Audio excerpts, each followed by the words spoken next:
Sergio Somerville, who's inherited Rafinha's number 10 shirt, and Livewire frontman Joe Gelhardt.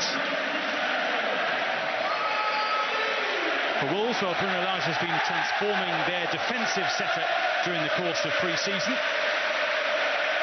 There were question marks over the fitness of both senior Wolves keepers this week, but Jose Sarr does start.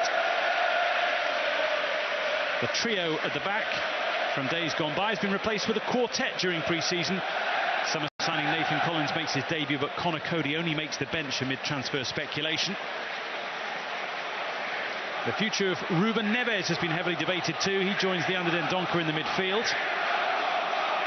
Nottingham Forest have reportedly had bids rejected for Morgan Gibbs-White, who starts in the attacking and talented trio behind the front man, who today is Hwang. He leads the line with Raul Jimenez missing the opening month and a half or so of the season. The bench is where we find the aforementioned Cody, along with a selection of Wolves youngsters.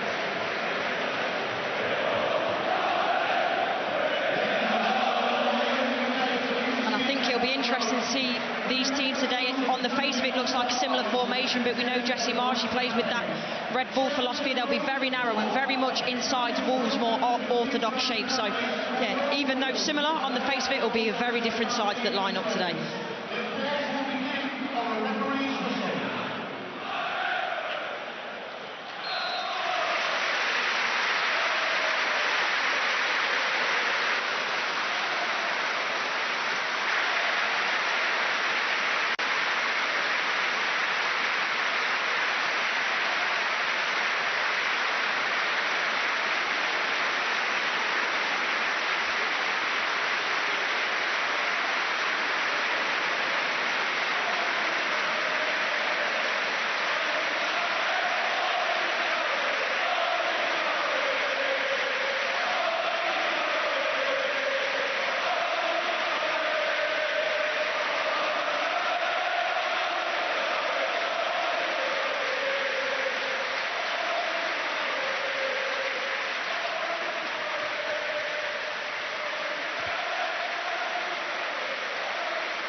A minute's applause and reflection as a tribute to those associated with Leeds United who've passed away during the course of the summer.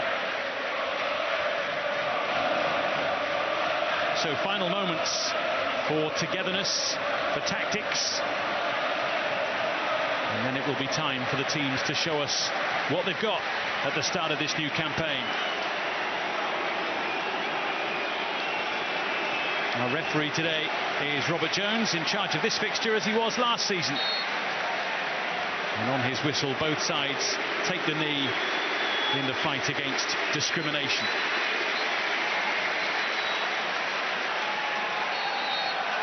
The first whistle in the campaigns of Leeds United and Wolverhampton Wanderers. Their seasons will be shaped over the weeks and months ahead, but how they would both love the perfect start today. A start to life in the respective shirts for some out there as well. Collins with a first header clear for Wolves, setting Podence away. And Gibbs-White is galloping after it too, stopped by Pascal Struijk. And just as fans will have arrived here with a few nerves and a lot of excitement, players will be very similar as well. It's time to sort of calm all of that down and get on with the job at hand. Yeah, definitely so. I think it's always worse before the whistle goes, but you know, once you get into the game, once you start playing and you're concentrating on that, that always tends to dissipate. Nouri looking for Pedro Neto. He's played a couple of times against Leeds in the past with Wolves and won both matches by 1-0. Debut today for Brendan Aronson, one of the summer recruits who's played under Jesse Marsh before at Red Bull Salzburg. Indeed, they won the League and Cup double together in the past. Ball towards Hwang, nodded away by Koch. And again by Dendoncker. Podence fancies it. Well, Ilan Meslier wasn't too concerned, but it was well worth a hit from Wolves number 10.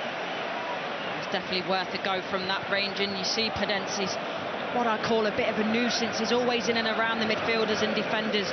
He's very busy, and you see it there, getting himself in the right positions and taking the shot off early. And yes, it's not on target, but he just lays a bit of a marker down. And I guess we might well see with Pudence and Gibbs-White, the two of them switching positions a little bit, both capable out wide or in that 10 role. Yeah, I would imagine so, and the best forwards for me. Forward lines are always fluid. Saw a lot of Morgan Gibbs-White last season in a Sheffield United